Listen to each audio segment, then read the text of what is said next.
শুভ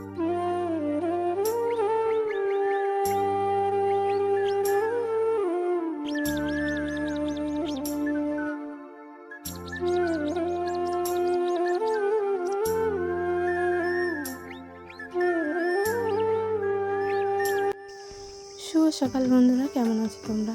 আশা করছি সবাই সুস্থ আছো ও ভালো আছো। সিম্পল লাইফ চ্যানেলে তোমাদের অনেক স্বাগত জানিয়ে আজকের ব্লগটা আমি শুরু করছি। তো ঘুম থেকে উঠে আমি ঝাড়ঝাটা সব কিছু দেওয়া হয়ে গেছে আমার। হয়ে যাওয়ার পরে আমি হাঁসগুলো আর কি ছেড়ে দিলাম। তো এটাই হচ্ছে আমার সকালবেলা ঘুম থেকে উঠেই আর কি কাজ। তারপর ছাগল বের করব, আর গরুগুলো আগে আমি বের করে আর কি রেখে দিয়েছি, কারণ এখন অনেকটা বেলা হয়ে গেছে। তো তার জন্য তাদেরকে আগে করলাম। তো থালা বাসন মাজা কিন্তু এখনও বাকি আছে, জানো। তো চলো আমি থালা বাসনগুলো রান্নাঘর থেকে নিয়ে এসে পুকুর পাড়ে চলে যাব থালা বাসনগুলো ধুয়ে নিয়ে আসতে।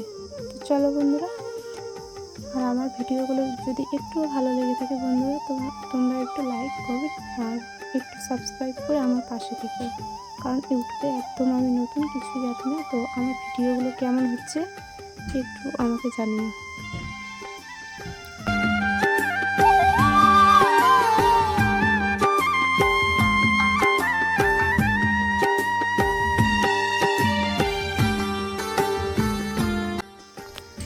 তো থালা বাসন তো মাজা মোটামুটি কমপ্লিট হয়ে গেছে আমার।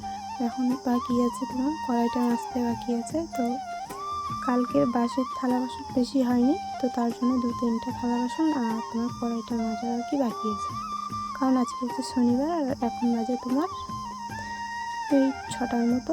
তো তাড়াতাড়ি করে থালা বাসনগুলো ধুয়ে আর কি ঘর লেপানো বাকি আছে, শুধু ঝাড় দিয়েছি আগে আর কি। তো চলো কড়াইটা আমি মেজে নিই।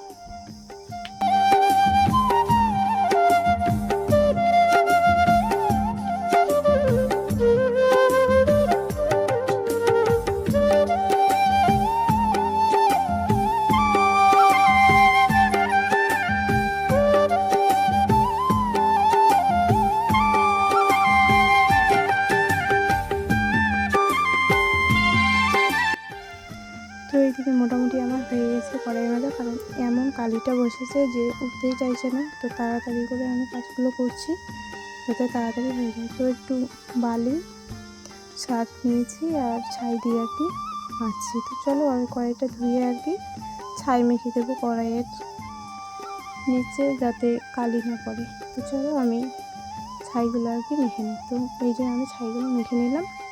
এখন চলে যাবো রান্নাঘরে। রান্নাঘরে গিয়ে আবার তোমার ঘর লেপানো বাকি আছে।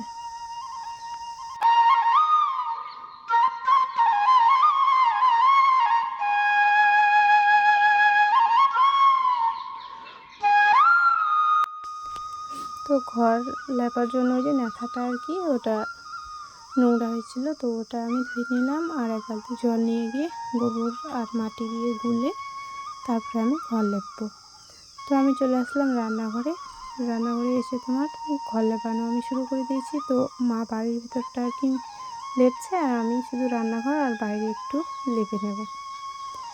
তো চলো বন্ধুরা, তোমার কার কার আমার ভিডিও ভালো লাগে একটু কমেন্ট করে আমাকে জানিও, তাহলে আমার মনটা না খুব ভালো লাগবে।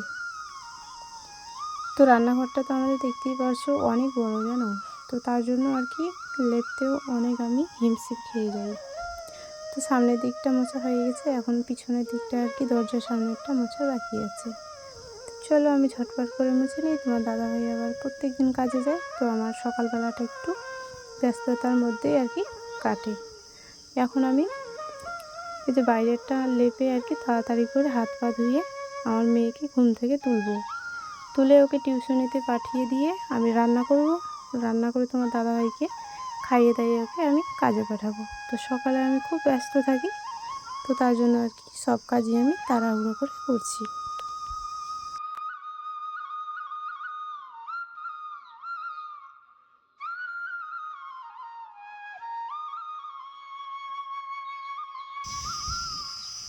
তোমার এখন আমি যাচ্ছি গরু নিতে। তো এখন বাজে তোমার 10:30টার মতো। তো প্রচণ্ড রোদ, দেখি তো বুঝতেই পারছো। তো তার জন্য আর কি ভাবলাম যে না, গরুগুলো আমি নিয়ে আসি। নিয়ে এসে তো জল দেবো। তো দেখো ওই যে পিছনের গ্রামটা হচ্ছে আমাদের বাড়ি, ওখানে এখানে তোমার গরুগুলো বাঁধানো আছে। অনেক রোদ জানো, খুব রোদ। আর আমি এই যে তোমার খাড়িতে নেমে গেলাম। এই যে দেখো এইদিকে এই যে খেজুরের গাছ দেখতে পাচ্ছ, ওইদিকে বাঁশের ঝাড় লাগানো আছে, অনেক গাছপালা আছে এখানে। আর এই যে দূরে দেখতে পাচ্ছ ওখানে আছে অবশ্য অন্য অন্য গাছ আছে। চলো আমি গরুগুলো দিয়ে নিই। খুব রোদ করছে জানো, রোদে মানে থাকাই যাচ্ছে না। তো মেয়ে আসতে চেয়েছিল, তো ওকে আমি নিয়ে আসলাম না, কারণ ওকে নিয়ে আসলে আবার কালকের মতো পিঠে করে মানে পিঠে চড়ে আর কি যেতে যাইতো। তো সবাই না গরু নিয়ে চলে গেছে, আমারই শুধু বাকি আছে। তো আমাদের এদিকে না বড় বড় মাঠ মানে ফাঁকা হয়ে থাকে জানো। তো এখন এত বড় বড় মাঠ যে মানে কী বলবো আর, মানে পার হতে মানে 1 ঘন্টা মানে লেগে। চলো গরুগুলোকে নিয়ে পরে দেখাচ্ছি। তো আমি এই যে গরুটাকে নিয়ে আসলাম, বলতে আমি এখনও যাইনি, কারণ খুব রোদ দিয়েছে। তো এখানে একটু ছায়ায় দাঁড়ানো। আর তোমার কি বলো তো, এই যে গরুটা, এই যে ছোটো মানে গরুটা আর কি আটকে গেছে, এখানে ছাড়ানো ছিল তো আটকে গেছে। তো ওকে আর কি ছাড়াবো ওখান থেকে। আর তোমার গরুটাকে নিয়ে এসে আমি একটু ছায়ায় আর কি দাঁড়ালাম। এই যে দেখো, তো আমাদের না দুটোই গরু আর কি নেই, বেশি গরু নেই। আগে 3টা ছিল, তো একটা গরু আর কি বিক্রি করে দিয়েছে, তো এখন আর নেই। আর ছাগল আমাদের আছে 5-6টা হবে। তো চলো গরুগুলোকে আমি নিয়ে যাই। আর এত রোদ গরম দিয়েছে যে মানে ভালোই লাগছে না। তো চলো। তো আমি নিয়ে এসে এই যে আমের গাছগুলো আছে, তো এখানে আর কি বেঁধে রেখে দেবো ছায়াতে। বাড়িতে আমি নিয়ে যাব না, কারণ আবার বিকেলবেলা টানা হাঁচড়া করে নিয়ে আসতে হবে, অত শক্তি আমার নেই। তো ভাবলাম যে এখানে বেঁধে রেখে দেবো, ছায়াতে বসে থাকবে। আর একটু একটু ঘাস ফুটেছে বৃষ্টিতে, তো ওই ঘাসগুলো আর কি খাবে। তো আমি গরুটাকে জল খাইয়ে দিলাম, ওর মাটাও খেয়ে নিয়েছে। 2 বালতি জল নিয়ে এসেছিলাম, তো খাওয়া হয়ে গেল। আমি এখন চলে যাব বাড়িতে, রান্নাবান্না বাকি আছে দুপুরে। তো এখন বাজে তোমার 12টা। তো এত প্রচণ্ড রোদ দিয়েছে দেখো। আর এটা হচ্ছে একটা ছোট্ট আমের বাগান, ঠিক আছে। আমাদের এদিকে তো আম বেশি আছে, কিন্তু এটা ছোটো বাগান, ওইদিকে বড় বাগান আছে আর কি। তো চলো আমি বাড়ি যাই। আর তোমরা কে কী করছো অবশ্যই কমেন্ট করে আমাকে জানিও।